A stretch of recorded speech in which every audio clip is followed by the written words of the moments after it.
ఎదుటి వ్యక్తితో ఏదైనా అవసరం ఉంటే ప్రేమ ఉన్నట్టు నటిస్తారు, అవసరం తీరిపోయిన తర్వాత ఎంతవరకైనా తెగిస్తారు వారిని బాధ పెట్టడానికి. స్వార్థము, సంకుచిత స్వభావం పెరిగిపోతున్న ప్రపంచంలో మనం ఉన్నాం.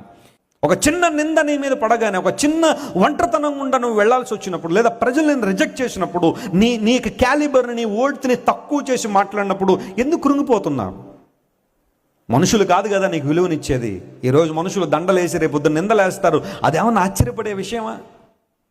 ఈరోజు నిన్ను బాగా పొగిడిన వాడే, ఏదో అవసరం ఉందని నిన్ను పొగిడిన వాడే రేపు పొద్దున్న నిన్ను నడి రోడ్డు మీద తీసుకొచ్చి అవమానించే పరిస్థితులు రావా? వస్తాయి. మనుషుల ఒపీనియన్స్ మీద, వాళ్ళ యొక్క వ్యాలిడేషన్స్ మీద ఎందుకు నీ జీవితాన్ని కట్టుకుంటున్నావు? Trust God.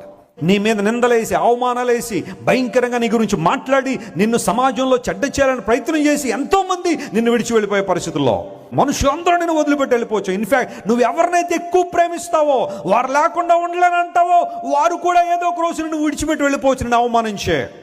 But God will never leave you. దేవుడు ఎప్పుడు నిన్ను వదిలిపెట్టాడు. ఆయన